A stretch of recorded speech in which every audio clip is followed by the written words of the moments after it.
Alhamdulillah nahmaduhu wa nasta'inuhu wa nastaghfiruh wa na'udzu billahi min syururi anfusina wa sayyiati a'malina may yahdihillahu fala mudhillalah wa may yudlil fala hadiyalah.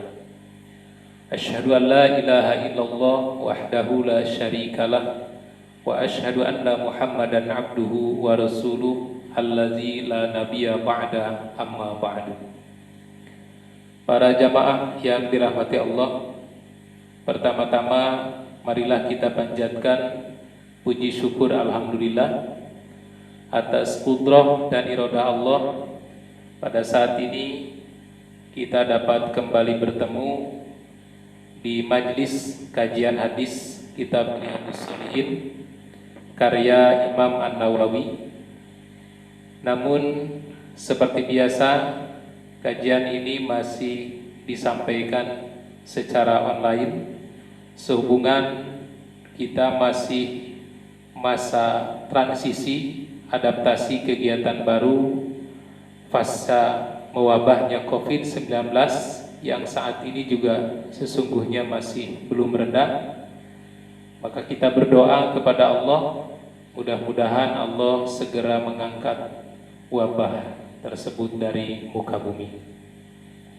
Para jamaah yang dirahmati Allah, pada kesempatan ini kita akan membahas hadis dalam kitab Riyadhus Shalihin, masih dalam pembahasan babus sabri, bab sabar, hadis nomor 42. Bismillahirrahmanirrahim. Wa 'an Ibnu Mas'udin radhiyallahu anhu qala. Dan hadis diriwayatkan dari sahabat Abdullah bin Mas'ud Al-Ghazali, semoga Allah meridainya, beliau berkata, lama kana yaumu Hunain, ketika terjadi perang Hunain.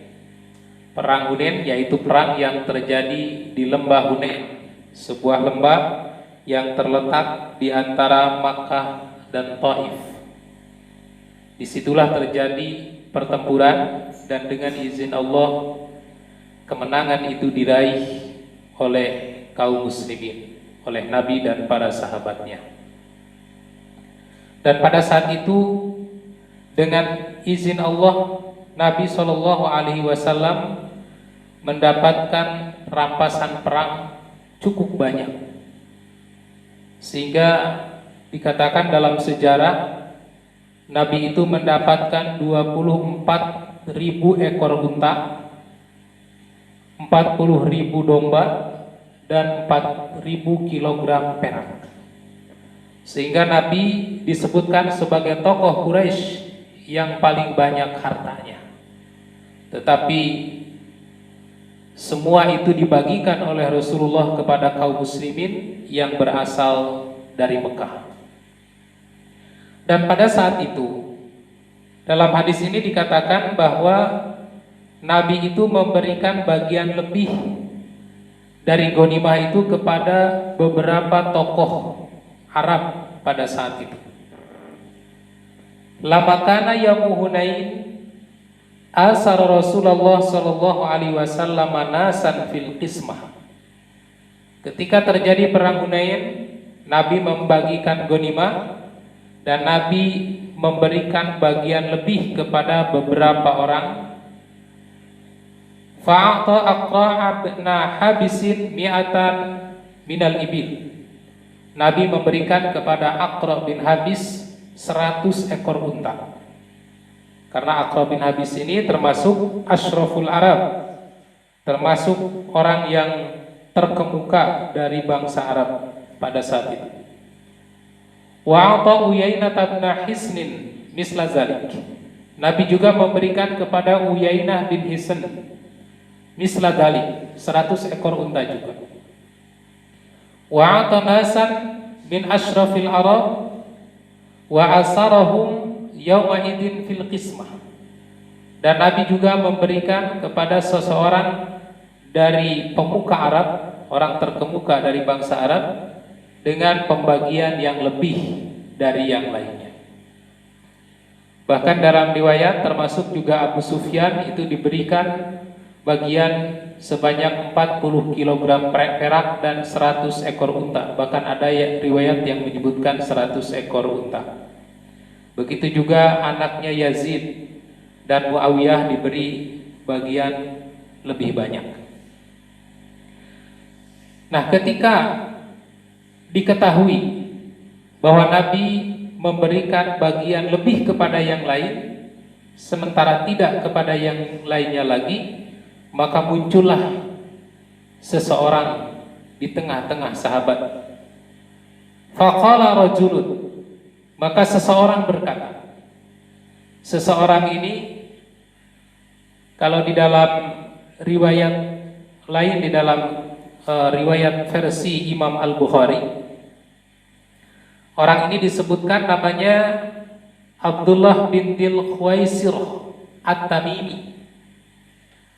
Dan Dul Khuwaisirah ini termasuk nantinya menjadi Abul Khawarij, tokoh Khawarij. Jadi tokoh Khawarij itu, jika bakal munculnya kelompok Khawarij itu, yang pertama adalah seorang bernama Dzul Khuwaisirah. Dialah yang berani memprotes kebijakan dari Nabi Shallallahu Alaihi Wasallam. Kata seorang ini, wallahi inna hadhihi kismatun ma'udila fiha. Demi Allah, pembagian Muhammad ini tidak adil. Wa ma'urida fiha wajhullah. Demi Allah, pembagian Muhammad ini tidak sesuai dengan apa yang diharapkan oleh Allah. Ini sebuah pernyataan yang sudah melampaui batas. Dia berani memprotes Nabi, padahal sesungguhnya Nabi melakukan itu bukan atas kehendaknya sendiri. Nabi memberikan bagian lebih kepada yang lain, tidak kepada yang lainnya, itu bukan atas keinginan, kepentingan pribadinya, bukan atas hawa nafsunya, tetapi ini atas bimbingan dari Allah Subhanahu wa taala. Dan di sini ada hikmah yang akan diperoleh oleh Nabi dan kaum muslimin apabila melakukan hal yang seperti ini.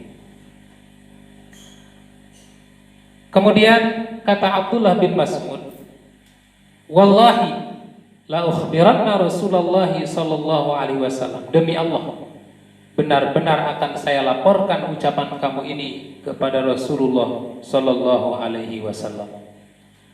Fa'ataituhu, lalu aku mendatangi Nabi, menemui Nabi, fa akhbartuhu bima qala. Lalu aku menyampaikan apa yang diucapkan oleh orang tadi. Fataghayyara wajhuhu hatta kana kasirfi, maka berubahlah wajah Rasul sampai seperti kasirfi. Sirfi itu adalah celupan merah. Mukanya merah, wajah Nabi itu berubah menjadi merah karena saking marahnya mendengar pernyataan seperti itu, yaitu orang yang menuduh Nabi tidak adil dan tidak ikhlas. Summa qala, lalu Nabi bersabda, faman ya'dilu idza lam ya'dilillahu wa rasuluhu. Maka siapa lagi yang bisa adil apabila Allah dan Rasulnya tidak dapat berlaku adil. Summa qala, lalu Nabi melanjutkan pernyataannya dalam bentuk doa, yarhamullahu Musa, semoga Allah merahmati Nabi Musa. Qad uziya bi aksara min hadza, Nabi Musa pernah disakiti lebih banyak daripada ini. Fasobaro, tapi beliau bersabar. Ini Nabi meredam emosinya, meredam rasa marahnya dengan bertaasi, beruswah kepada Nabi sebelumnya, seperti Nabi Musa itu mendapatkan banyak penderitaan, disakiti oleh kaumnya, tetapi Nabi Musa itu tetap bersabar. Fakultu, kemudian aku berkata, kata Abdullah bin Mas'ud, la jaroma la arfa'u ilaihi ba'daha hadisan. Kata Abdullah bin Mas'ud, sungguh setelah itu aku tidak akan pernah lagi menyampaikan berita yang buruk kepada Nabi Sallallahu Alaihi Wasallam. Para jamaah yang dirahmati Allah, dari hadis ini terdapat beberapa ibrah, atau dengan kata lain fiqhul hadis. Fiqhul hadis yang merupakan ibrah yang bisa kita ambil dari hadis tersebut. Apabila kita membaca kitab syarah Bahjatun Nadirin Sarah Riyadus Shalihin, itu terdapat 8 ibrah yang dapat kita ambil dari hadis peristiwa pembagian ghanimah dari perang Hunain ini.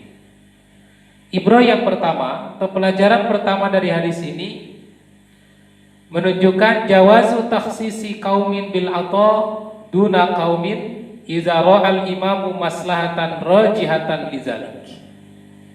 Ibrah pertama yang dapat kita ambil dari hadis ini, kita dapat menghususkan pemberian sesuatu kepada satu kaum dan tidak memberikan kepada kaum yang lain apabila seorang imam dapat melihat kemaslahatan yang jelas dengan cara pembagian itu.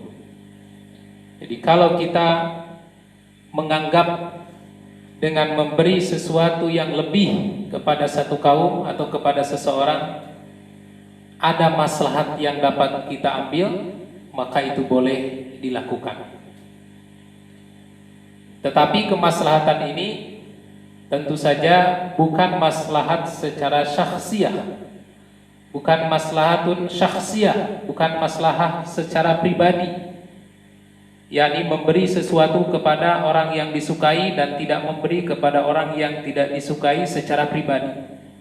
Tetapi yang dimaksud dengan ra'al imamu maslahatan, bila seorang imam melihat kemaslahatan di sini adalah kemaslahatan yang bersifat amah, kemaslahatan yang bersifat umum, yaitu maslahatul lil Islam, kemaslahatan bagi agama Islam. Maka Nabi di sini memberikan kepada para tokoh-tokoh Arab, para asyraful Arab, orang-orang yang terkemuka dari bangsa Arab, atau para pemimpin-pemimpin Arab itu, dengan tujuan pada satu saat nanti akan ada maslahat yang dapat diambil dengan dilembutkannya hati para tokoh-tokoh tersebut.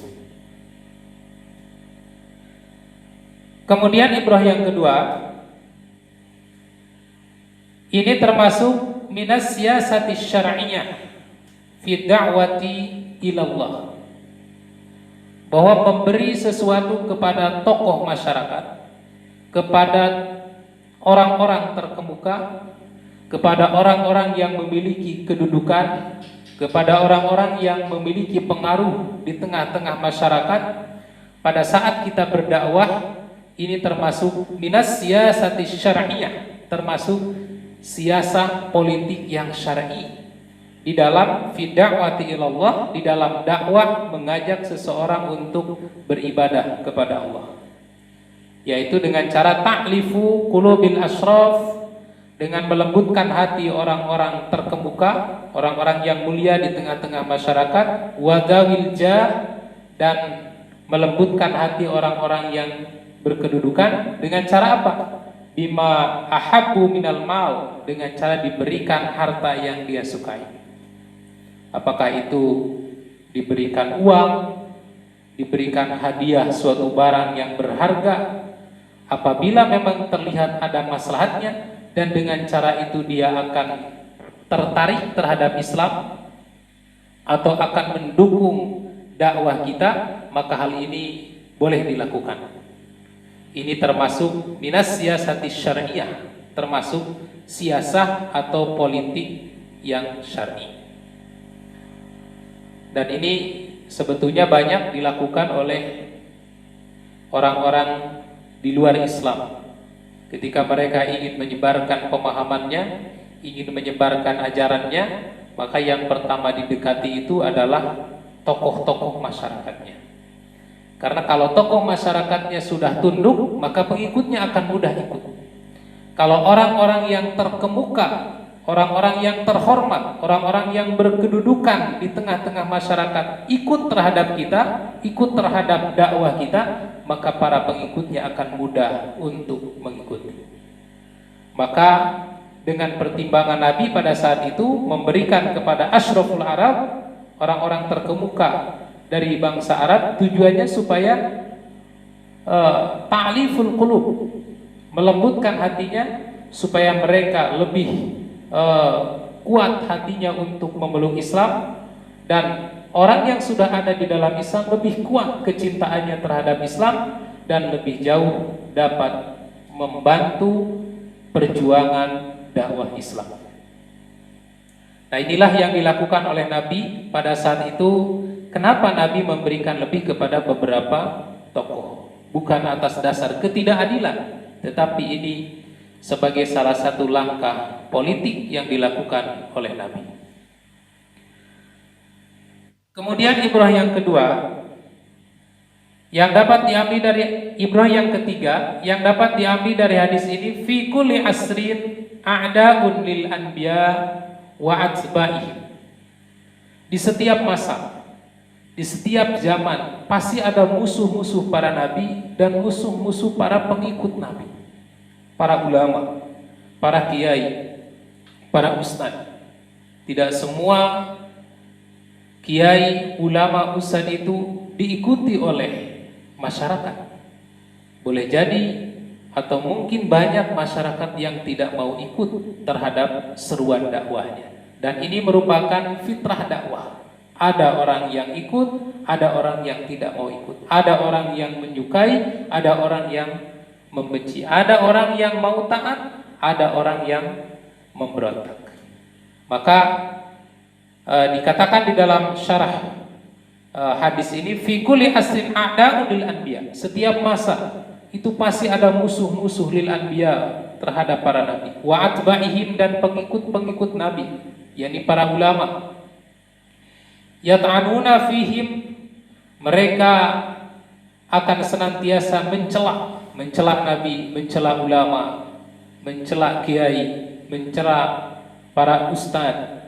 Wa yarduna alaihim qaulahum, dan mereka juga wa yarudduna, mencela mereka, menyakiti mereka, menolak mereka, wa yushakkikuna fi amrihim, dan memberikan keraguan-raguan terhadap urusan mereka. Islam diragukan, Quran diragukan, termasuk dakwahnya juga diragukan. Makanya perbuatan seperti ini di dalam Islam itu termasuk perbuatan yang tercela.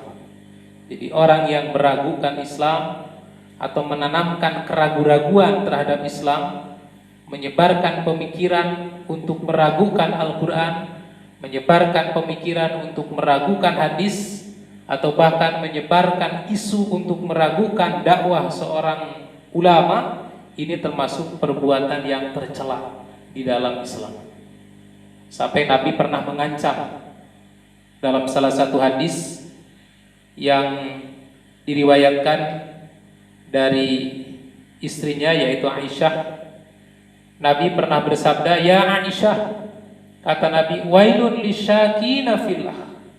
Celakalah orang-orang yang ragu terhadap Allah, baik ragu terhadap keberadaan Allah maupun ragu terhadap agama Allah, ragu terhadap Al-Quran, ragu terhadap As-Sunnah, ragu terhadap dakwah yang disampaikan oleh Nabi. Wailun lisyakir, celakalah bagi orang yang ragu.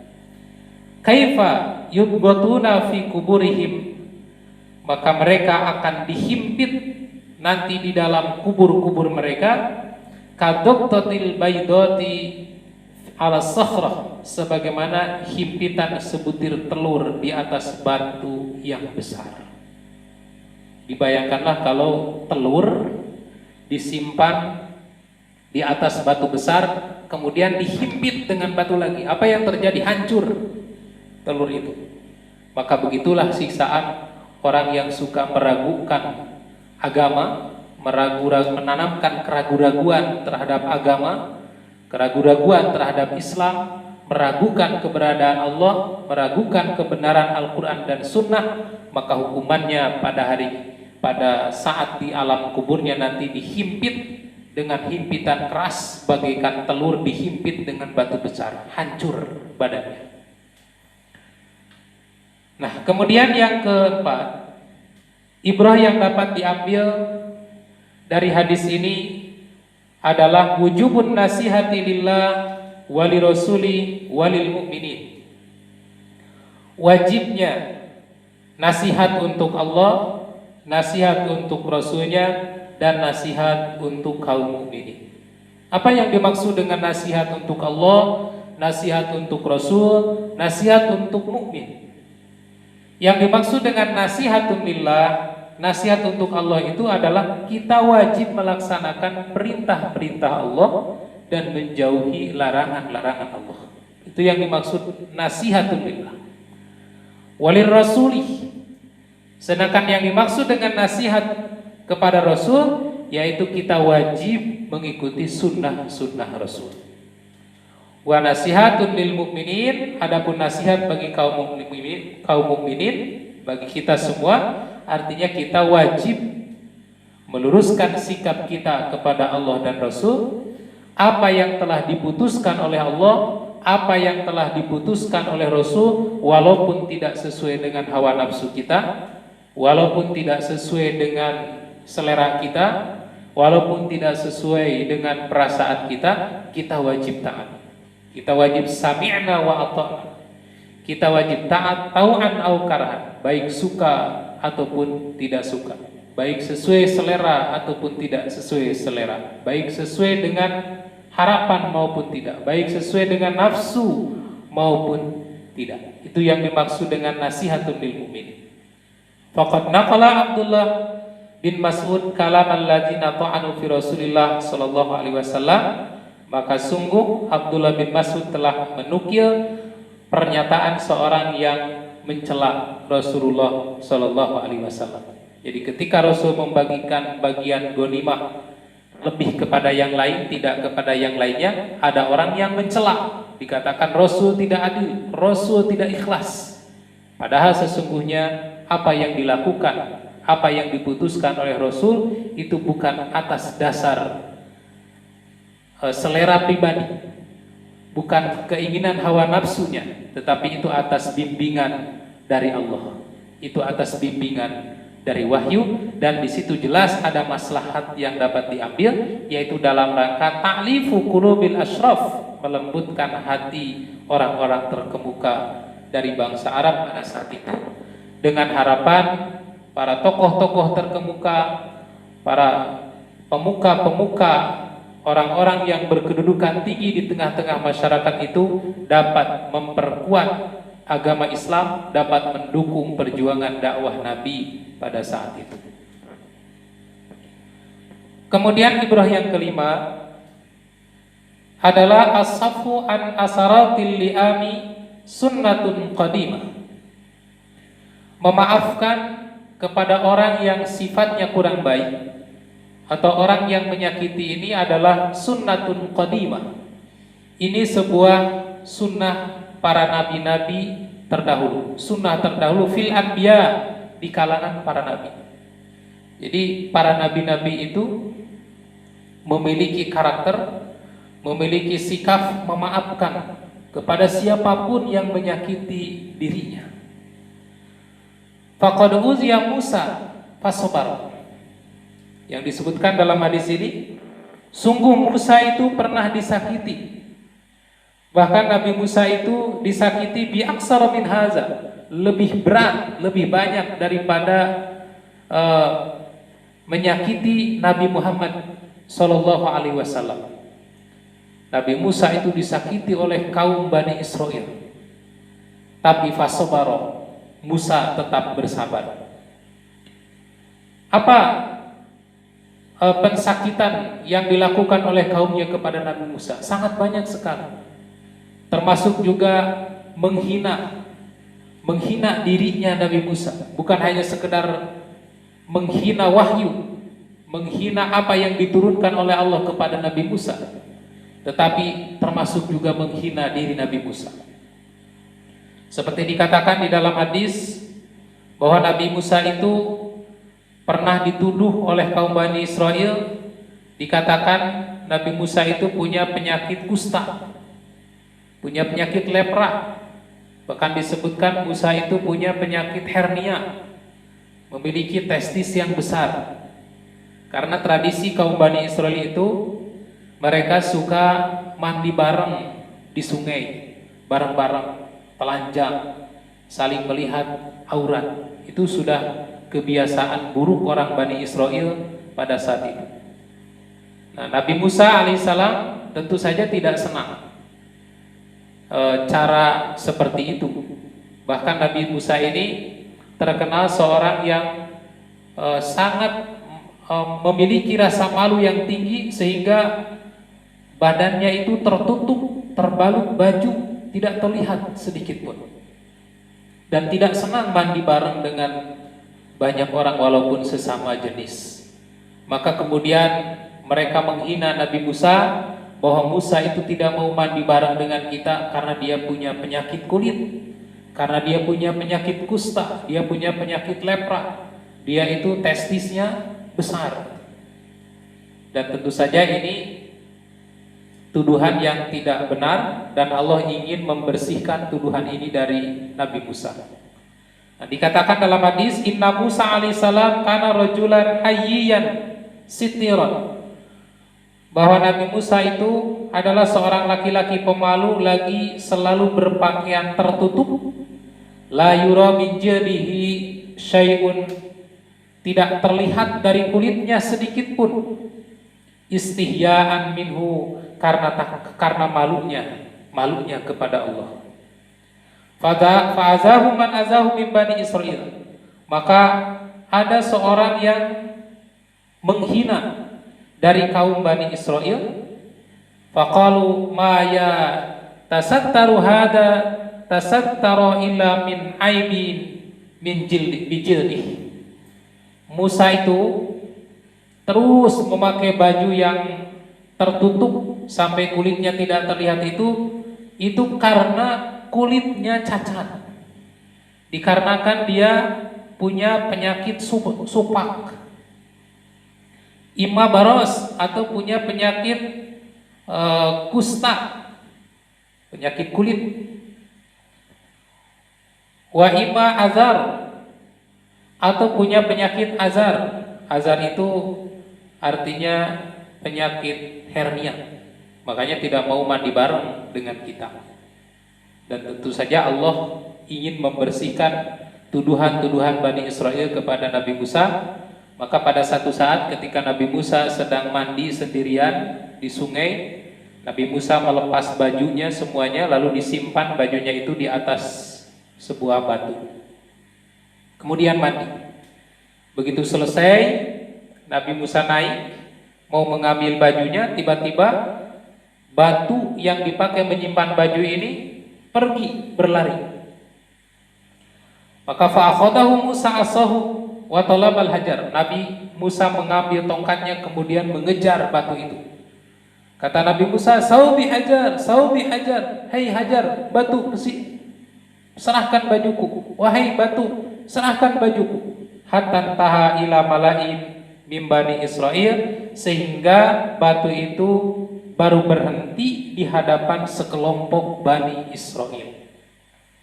Begitu kaum Bani Israel melihat Nabi Musa dalam keadaan telanjang, ternyata mereka melihat ahsana ma khalaqallah, begitu sempurnanya badan Nabi Musa ini, tidak ada penyakit dan juga tidak berpenyakit hernia. Nah, inilah cara Allah untuk membersihkan tuduhan buruk terhadap Nabi Musa. Itu salah satu contoh, dan banyak contoh-contoh yang lainnya, termasuk penghinaan-penghinaan, gangguan-gangguan mereka, penolakan mereka terhadap dakwah Nabi Musa. Tapi fasobaro, Nabi Musa bersabar.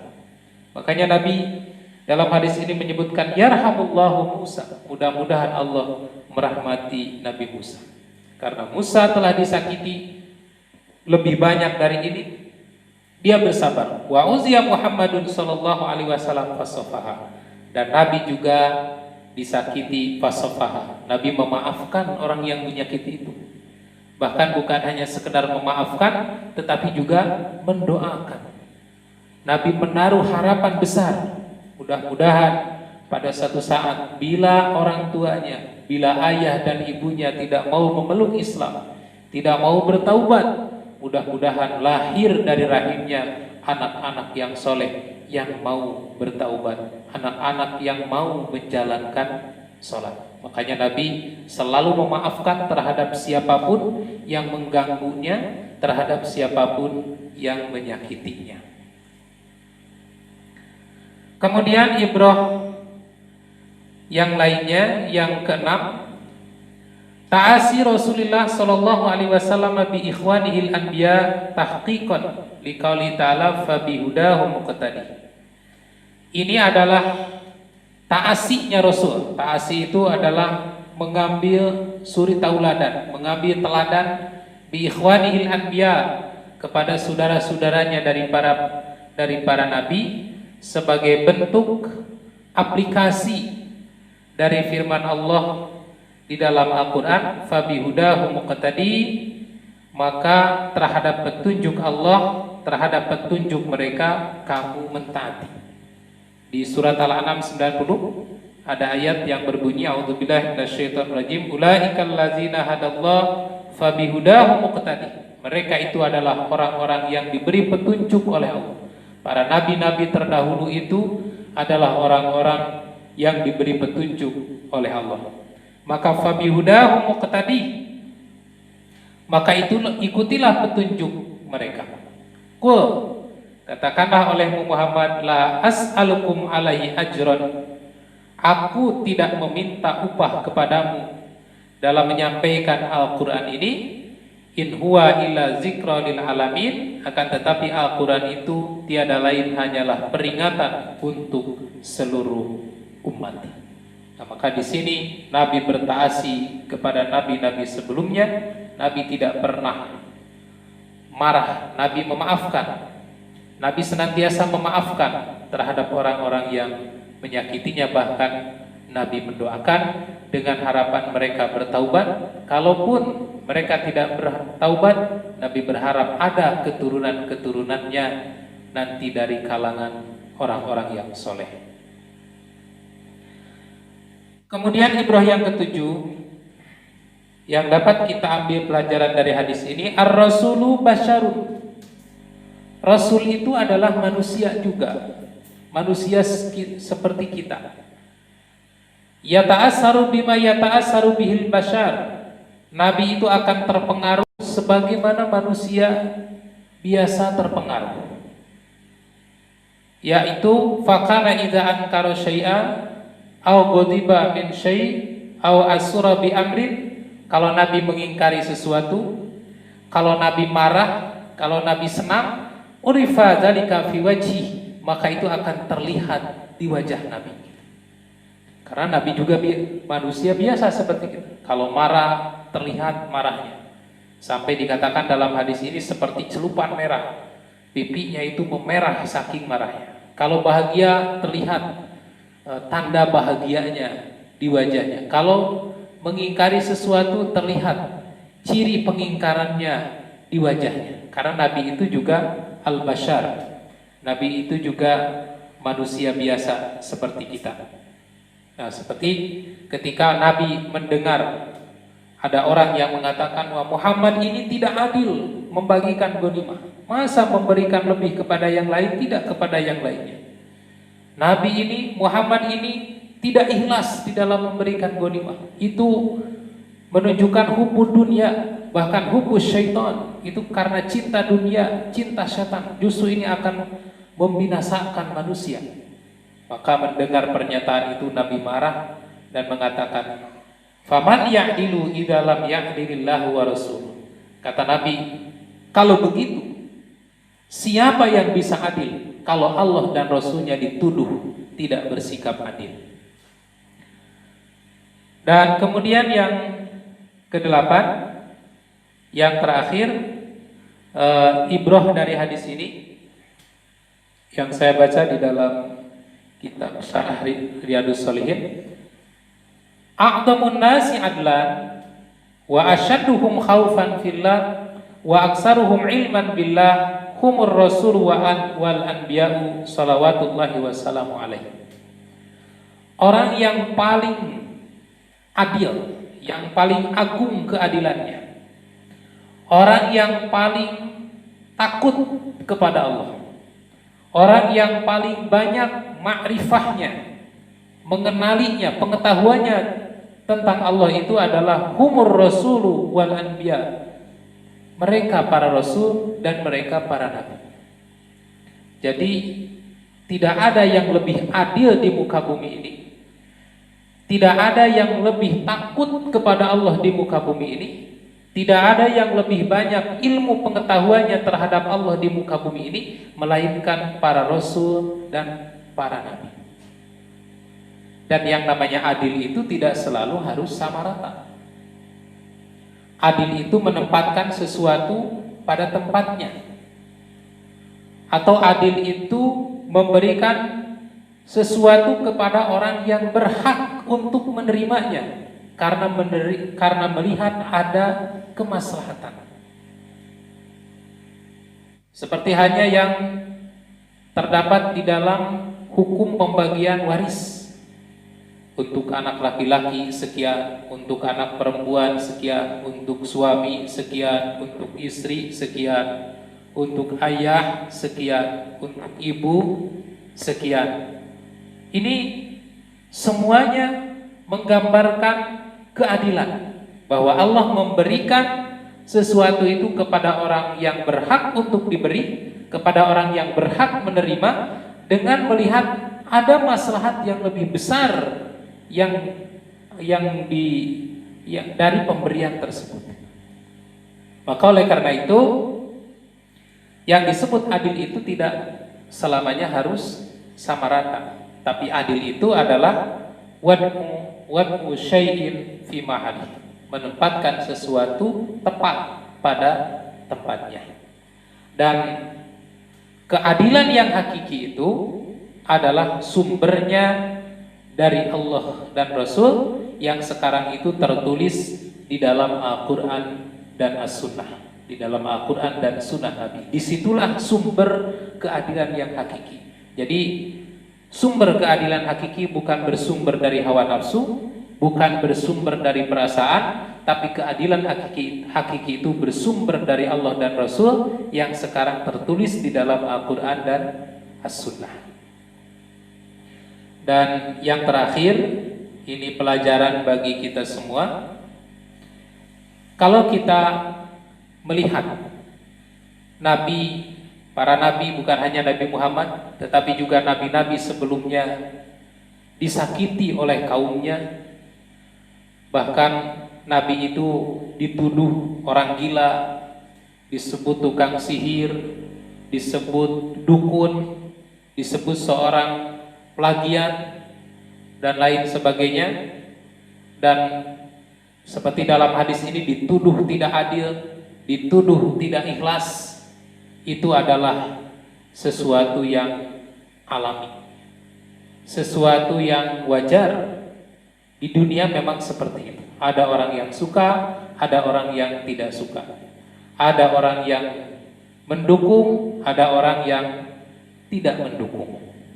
Nah, maka pelajaran yang dapat kita ambil dari hadis ini, kalau Nabi saja diganggu, kalau Nabi saja banyak yang membenci, kalau Nabi saja dicemarkan nama baiknya, Kalau Nabi saja difitnah, apalagi kita, apalagi para ulama-ulama sekarang. Maka jangan heran kalau kita melihat atau mendengar orang-orang yang memfitnah para ulama, orang-orang yang menyebut mereka para ulama dengan sebutan buruk, dengan tuduhan buruk. Itu tidak perlu heran. Karena jangankan para ulama, jangankan para kiai, jangankan para ustadz, Nabi saja itu difitnah. Nabi saja dicemarkan nama baiknya. Nabi saja disebut namanya dengan sebutan-sebutan yang buruk. Dan ini adalah salah satu sikap yang didorong oleh setan sebetulnya. Kenapa?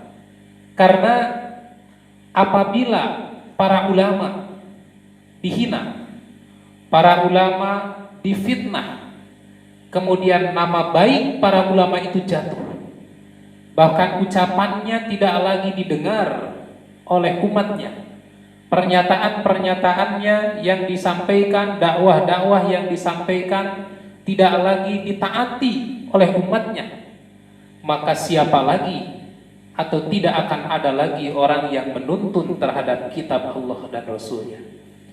Tidak akan ada lagi orang yang mengajak orang yang bisa ditaati untuk mentaati kitab Allah dan Rasulnya. Dan di saat itu Islam akan hancur. Karena kalau ulama sudah tidak ditaati, kalau para kiai, para ustadz sudah tidak ditaati, mau taat kepada siapa? Maka mungkin taat kepada setan. Sementara setan itu bukan yad'u ilal jannah, tetapi setan itu yad'u ila jahannam.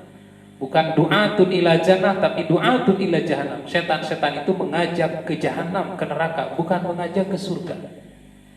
Maka kalau orang sudah tidak taat kepada ulama, mau taat kepada siapa? Kalau ulama sudah tidak diikuti tuntunannya, mau mengikuti tuntunan siapa?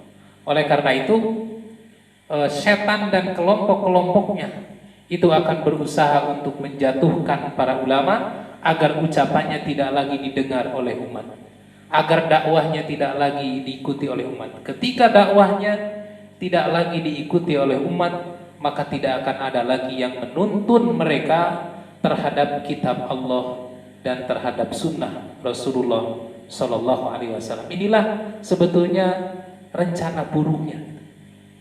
Nah, maka oleh karena itu gibah, menggibah atau memfitnah para ulama itu dosanya jauh lebih besar daripada memfitnah orang biasa.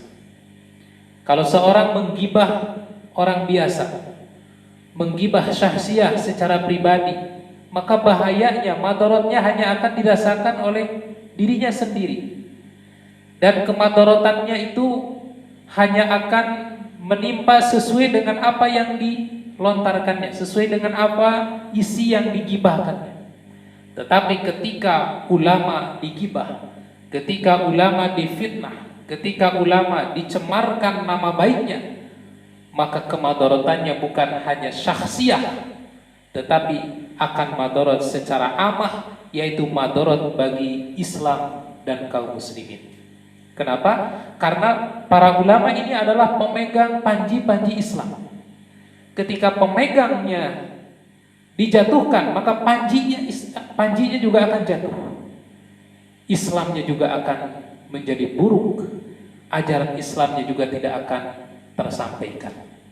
Maka oleh karena itu, menggibah, memfitnah, menyakiti para ulama itu bahayanya, bahkan dosanya lebih besar daripada menggibah orang biasa. Karena para ulama adalah pemegang panji-panji Islam, di mana di situ Islam diperlihatkan kepada masyarakat, kepada umat, sehingga apabila pemegang panji ini tetap terjaga kehormatannya, ucapannya akan terus berpengaruh di tengah-tengah masyarakat, dakwah dan ajakannya akan diikuti oleh masyarakat, oleh umat.